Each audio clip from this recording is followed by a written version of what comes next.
us. Don't stereotype. Now, you cannot have a stereotype of a Gen X, or you cannot have a stereotype of a Gen Y and then design. Now, let me ask you a question. I speak on many topics and across India on many things. There's a question that I ask a lot of people, and one of the questions I ask is, if money was not a constraint, will you buy a Land Cruiser or a Mercedes S-Class? I throw that question back to you, and I'll come back to why I'm asking it. Say Mercedes S-Class. How many of you will buy Mercedes S-Class? No show of hands? Money is not a constraint. Only two. How many of you would go for a Toyota Land Cruiser? White others. Unfortunately, none of you ever asked me why you want the Dhamkaya for.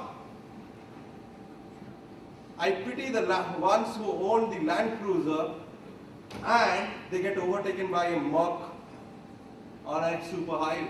And I pity the Merc guys who want to go for an African safari with their S-Class. What I'm saying here is, there might be good things, but they might not necessarily be good for you.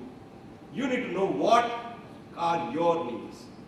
That's why when I go, I will not talk about the innovations per se. I will talk about what you should build those innovations on, because each one of you are unique.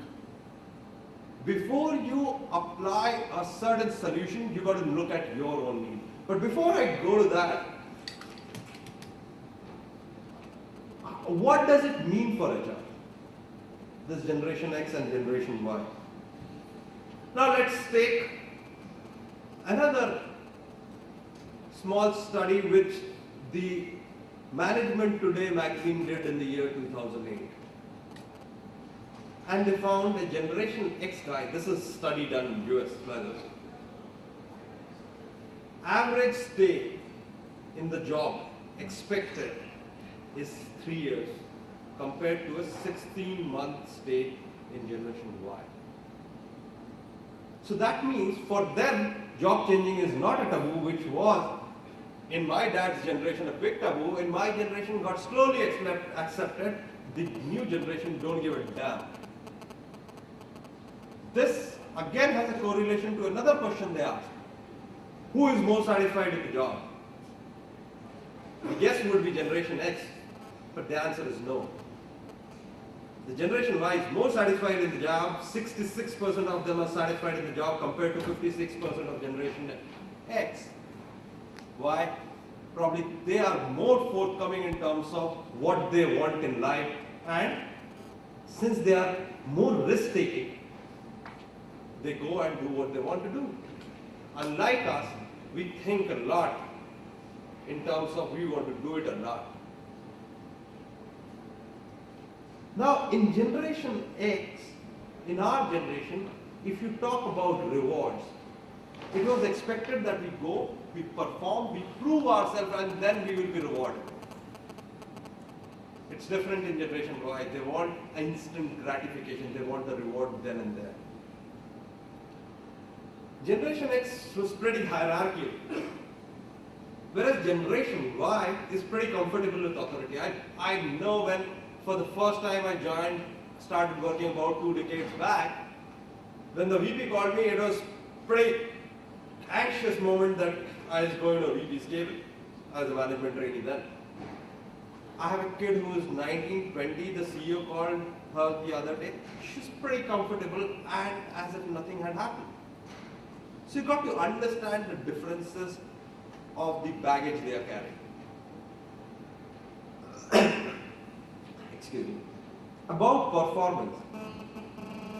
Now, Generation X prefers a structured feedback, whereas a Generation Y prefers instant feedback.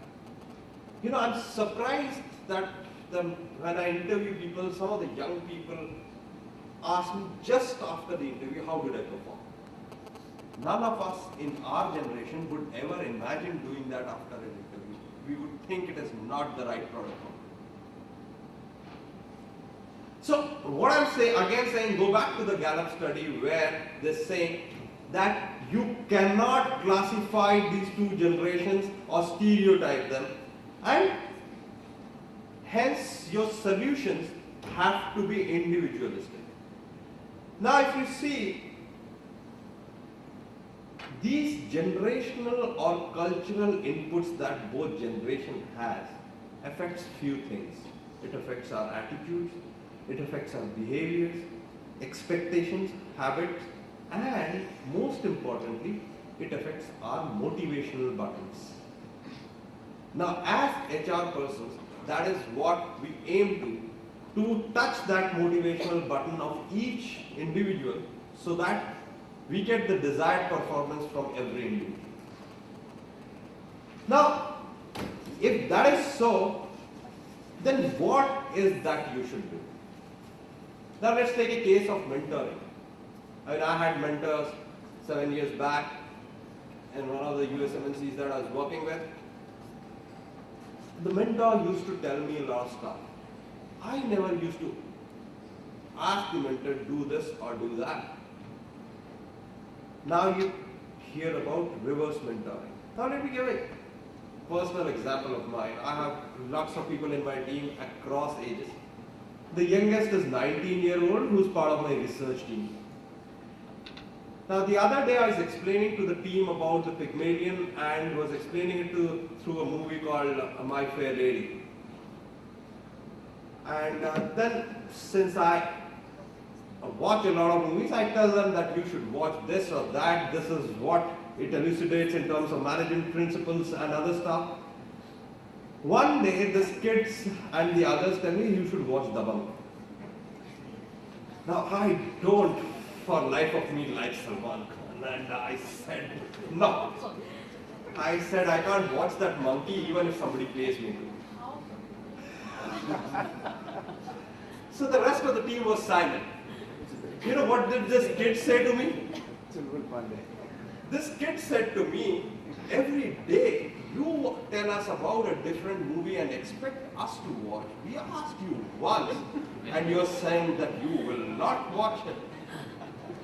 I went back home thinking. And then next day I came and I said, I promise you I'll watch Dabangg. Because since I expect you to learn and see certain things, since you have asked me, I'll do that. 7 days later, I watched the movie. Unfortunately, I slept half the way because the movie could not keep me awake. But that apart, I kept my promise that now the point to note here in this Generation X and Generation Y is I would never have said that to my boss. The senior colleagues of mine did not say that to me, but the kids said it. Now that's the difference between a Gen X and a Gen Y. Now this is what you have to keep in mind when you design a HR policy. Now you design a HR policy, you call it innovative, you call it effective.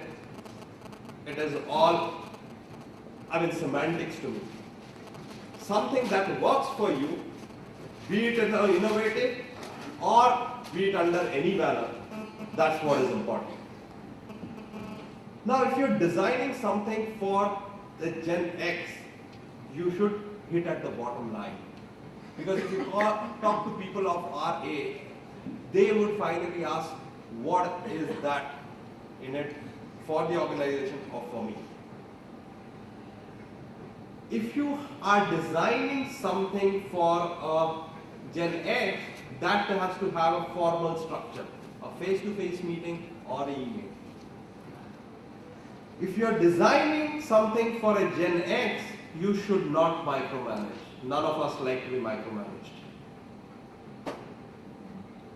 And our generation wants a healthy work-life balance. Whereas you consider a Gen Y, they have come out from the family and just consider how we have treated our kids. They have been cared for very much by their parents. So family is important to them. So if you're designing something for them, as Dr. Singh said, incorporate the family with them. Unlike what we in Gen X say, that we love jobs, but the Gen Y likes responsibility and involvement. You see them very disheartened if they are not involved. To an extent, if you do not call a junior person for a team meeting, he or she will bound to walk to your cabin and say, is something wrong or is everything all right? They like instant feedback. Do your homework. Because they, unlike the generation X, would expect a lot from you. So the point I'm making is that you cannot have a one-size-shoe-fits-all kind of approach either for a generation X or a generation Y. You have to have an individual approach. The IT industry in the 80s and 90s started something called as cafeteria. Not where you get food, but cafeteria in terms of allowances where you had a basket and people could pick and choose what they want, provided the sum total was what your company was ready to pay to you. Now that's an approach that will work if you have multiple or diverse kind of a workforce, because then you're catering to different people's needs at the same time. So finally, I would like to leave you with a thought that call it generation X, call it generation Y, you cannot stereotype. And even for the same bucket, you cannot have a same solution. Now consider this, have you gone to a play school and seen kids with the fathers or mothers? Now, mostly there are young parents, but then there are few old ones who had late children. Do the parents treat the child differently? They don't. That means in certain things, as Ashish was saying, things don't change. If things are same across those two generations, why do you require different, or why do you in the first place require to bridge a gap where none exists? So what my whole point to you takeaway would be 2 or 3. Be aware that there exists a gap, be aware that there are similarities. Don't stereotype either of these two generations.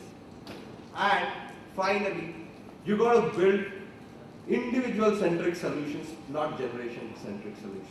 Thank you.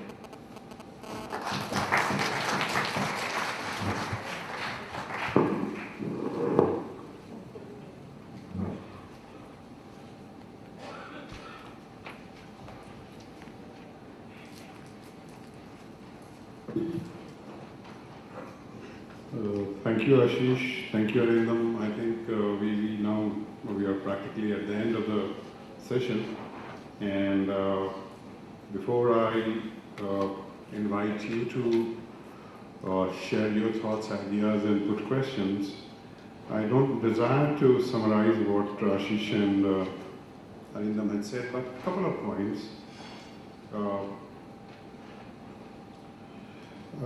Ashish said that organization and people have changed. I just wonder whether organization people have changed or not. Have they changed superficially or as a core? That's something we have to think. Ashish said that Generation X didn't know what they wanted to do. I think Generation X also wanted to be bartender. But probably something else happened. I think Generation X was equally wild as Generation Y, because I have seen both. I mean, in my youth, I had a long hair. You can't imagine how long I had. John Abraham would have been embarrassed. So, I mean, ultimately the question is, I mean, coming back to this ultimate point, that as an HR professional, what we need to do. My submission is that I need to touch the core of the organization, core of the people, what they are looking for. If I can address that part, probably to a very large extent, things get resolved. Lastly, yes, a bit of tweaking and customization is definitely required. Having said that, I think 5:30 in the evening, half of the people have gone home. I don't know whether you have energy.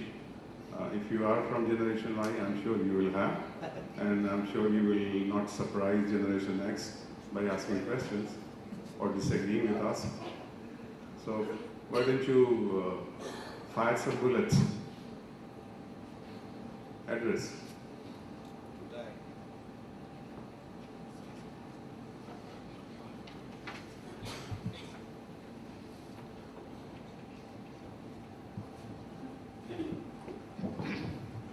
Thank you so much, sir. If you have any questions, we're happy to take. Otherwise, Do you have any questions? over Dr. Ekta.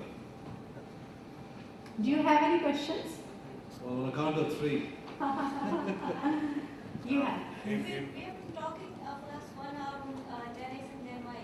See, we are HR professionals and we can understand what Gen X and Gen Y are. We just want to remove this gap. So, as Dr. Singh said, that what actually will have to do to remove this gap? See, we understand this gap, Gen X and Gen Y, and we want to be just Gen Y. But other departmental heads like marketing, operations, a lot many, they don't want to understand. So what are the initiatives we can take up? Yeah, you can, sir. Sir, wait. You can speak from there.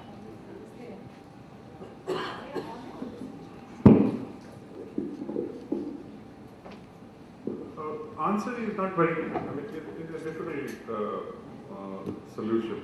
You see, first of all, HR has to build credibility. The HR has to build credibility in the eyes of its internal customer. If I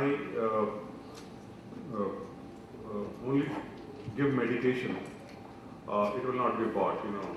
I need to create credibility around me as a person, as a professional first.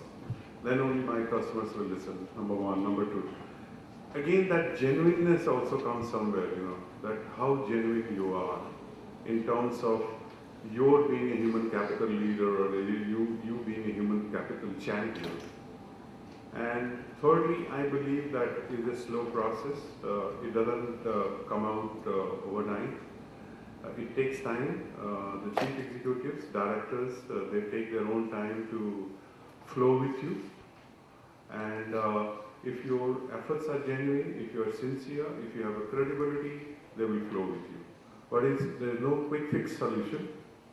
And ultimately, if you can communicate directly, indirectly, that whatever initiatives you seek to propose is going to impact the top line, bottom line, the guys are intelligent, they understand. They understand. Give them a copy of the book, Why Should Anyone Be Led By You? Or download Anybody the audio. else? Sometimes they have been very rigid to their approach. Well, I think Dr. Singh has already said people will be rigid, no You questions see, about it. we all would like to shout from the rooftop that people are our assets, but it's not really so. It's not really so. So I have to create a scenario, an ambience in my organization where my chief executive believes in that statement. And he not only believes in that statement, but he practices. His behavior, his demeanor should demonstrate that yes, that's happening. Thank you so much, sir. Thank you all the dignitaries on the dais for sharing on the topic of bridging the gap between Gen X and Gen Y. Now, I would like to invite Mr. Anil Sharma, Principal Consultant, 24/7 Learning, to facilitate Dr. VP Singh.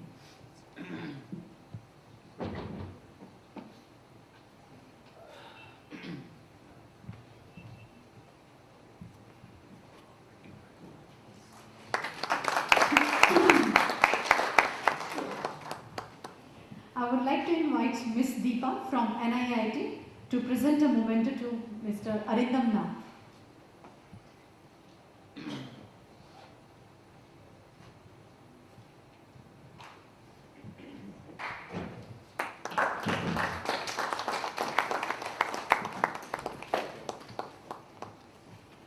Now I would like to invite Ms. Farhanas, Faculty IBA, to present a memento to Mr. Ashish Arora.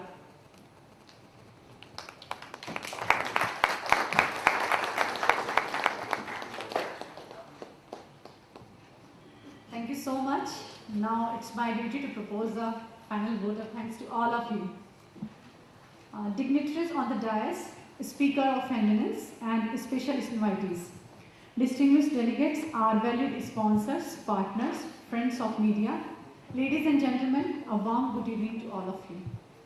I am glad to stand before you to extend hearty vote of thanks to one and all for coming all the way and making this second HR Conclave 2010 a memorable event. Several new ideas and approaches shared during the course of the day on 3G innovative HR practices have brought up new direction and successful approach and raised the bar for human resource management. I am thankful to all the speakers, namely Mr. Pramod Sadar Joshi, Mr. S. Varadarajan, Mr. R.S. Dabas, Mr. Kamlesh Dangi, Mr. Rahul Gautam, Mr. Rajiv Kapoor, Dr. A.K. Chawla, Mr. Yogesh Mishra, Mr. Girish Jawhar, Ms. Suchitra, Mr. Rajesh, Mr. Rajneesh, Dr. V.P. Singh sir, Hari, Arindam sir and Ashish Arora sir, who have come all the way to grace this event and share their valuable thoughts. The theme of the Mega HR Conclave got the much wider publicity and large number of participants, delegates,